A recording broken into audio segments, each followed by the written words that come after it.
On the morning of Monday, June 13th, 1977, a camp counselor at Camp Scott was on her way to the showers when she came upon a horrific scene that would seem more like a movie setting than real life. What she found before her were the lifeless bodies of Lori, age 8, Michelle, age 9, and Doris, age 10. Tests later showed that the girls had been raped, bludgeoned, and strangled. Events like this, as horrifying as they may be, are easy to dismiss or shrug off because they seem displaced and far away. The murder and rape of these 3 girls hits closer to home though.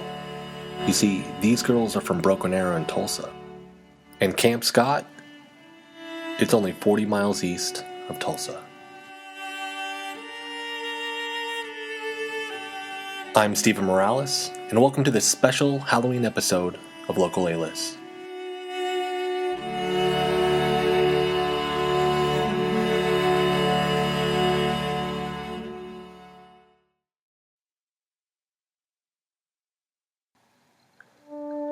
Gene Leroy Hart, a Cherokee Native American, was born and raised in Locust Grove, Oklahoma. Now, we couldn't find anything on Hart's childhood, but I can only imagine that the life for a Native American in the mid-19th century in America was anything but exquisite. The type of rough life Indians led on reservations and in America might have taken its toll on Hart, or he might have been abused as a child. There are too many scenarios we could speculate on, but what we do know is that Hart eventually committed a heinous crime. On October 14, 1966, Hart was convicted of 2 counts of first-degree rape and kidnapping of 2 pregnant women in Tulsa. He paroled after only serving 3 years in prison and returned to the Tulsa area. Maybe it was the financial hardships of the time, or maybe Hart just liked to commit crimes, but soon he was burglarizing apartments around town. Hart earned the nickname the Sandman for his uncanny ability to pull off petty crimes while in the company of his slumbering and unaware victims. Luck would eventually run out for the Sandman, though, as he mistakenly targeted the apartment of Heather Campbell, a Tulsa police officer, on June 7, 1969. Hart was convicted and sent to the Mays County Jail, but he wouldn't remain there for long. 4 years later, Hart and 2 other prisoners hacksawed their way out of jail. The other 2 prisoners were caught by law enforcement right after they escaped, but Hart remained free. At least until he was caught and tried for the murders at Camp Scott, which later became known as the Girl Scout murders. Hart was raised about a mile from the campsites, and with his criminal record, he seemed like the most likely culprit. This terrible crime seemed to be a bit more planned out, though, as the story began to unravel in court.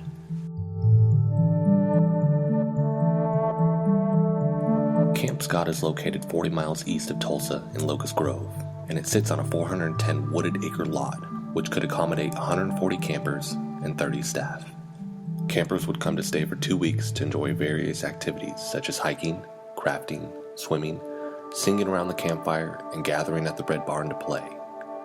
Campers were allowed to choose their tent buddies, but these tents weren't lavish and high-tech compared to today's standards, since it was 1977.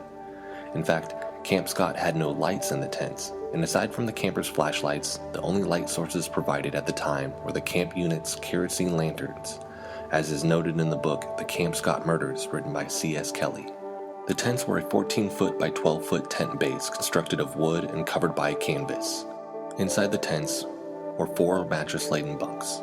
Lori, Michelle, and Doris occupied tent number 7, sometimes called tent number 8 when counted with the counselors' tents, which was the most remote tent in the camp. With the old tents and lack of light, the killer had to have had a plan to sneak in without making noise. Later accounts of the story said no one heard or saw the killer come or go. Some described him as a phantom or a ghost. Upon inspection of the crime scene, it was determined that Lori and Michelle had been struck and killed in the tent.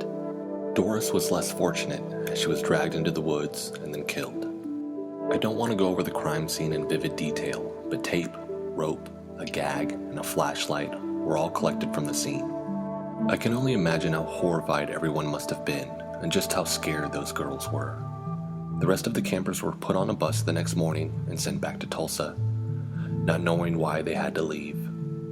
Word of the murders began to spread, and parents at home didn't know if their child would step off the bus or not, so they had to wait in nervous anticipation.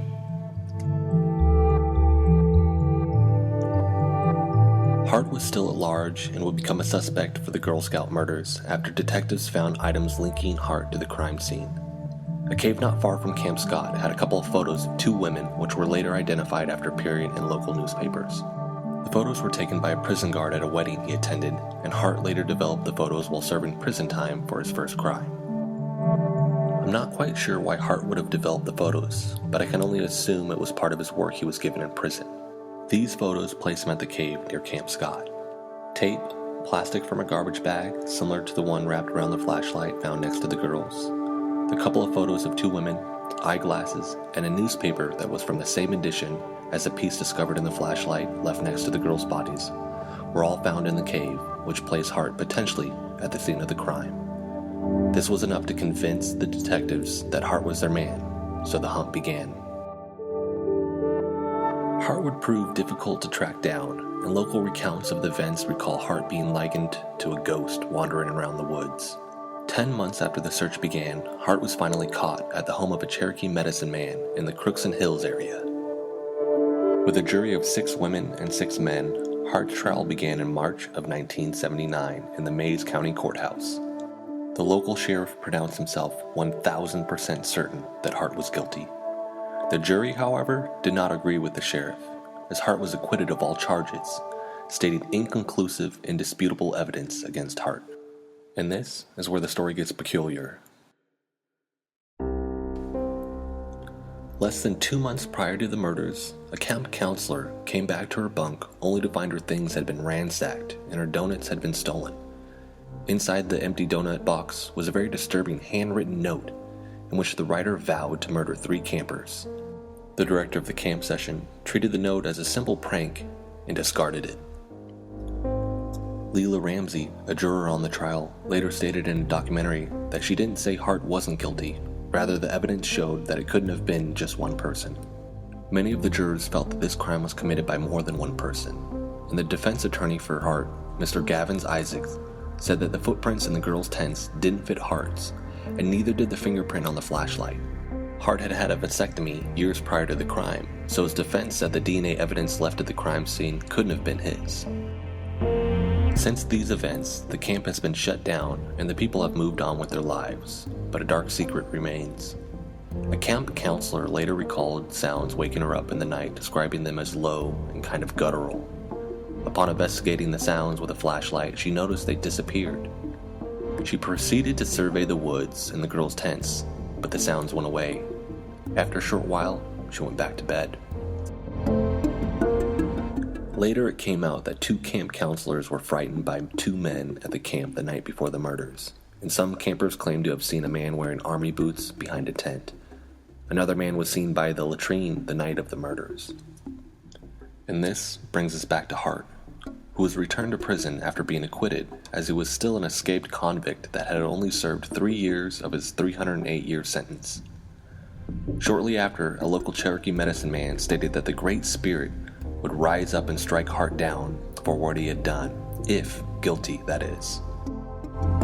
As if prophesized, or perhaps just coincidence, Hart did pass away 2 months later, ironically on the anniversary date of his first crime. An autopsy of Hart's body later revealed that he had died of a massive heart attack, and that the vasectomy surgery, it hadn't been successful. As detestable as Hart was, he was still acquitted of the Girl Scout murders, and DNA testing has all been inconclusive. This murder mystery still remains unsolved to this day. What makes this even more frightening is that if Hart is in fact innocent of the Girl Scout murders, then the killer or killers are still at large, waiting to strike again.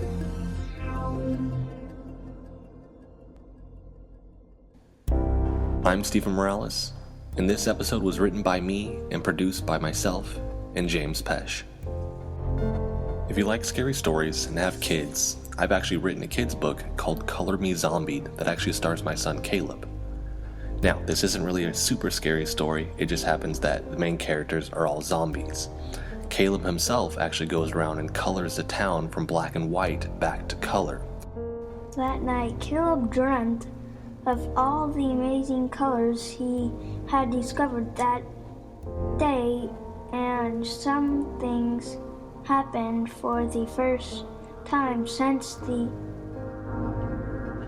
chemicals spilled. A small smile came across Caleb's face. What do you think about the fact that I've written a book and you are the main character in that book? I like it really much. And what do you think about the zombies in the book? Is it scary or not really? Sort of scary, by the way. But not really? Like, you could read it by yourself, right? Yeah. And real quick, how old are you and what grade are you in? I'm in 2nd grade, and I'm 8. You can find this on Amazon.com just by searching for Color Me Zombied. And if you live in Tulsa, you can find this at Barnes & Noble here locally at 71st and Memorial, the Phoenix downtown, and the Wizards Asylum at 81st and Mingo. And if you do live here, I would love to sign a copy for you, and my son can sign it also. It's been a childhood dream of mine since kindergarten to write a child's book, so it's awesome for me to write one about my son. Once again, you can find that on Amazon.com or BarnesandNoble.com. It's called Color Me Zombied.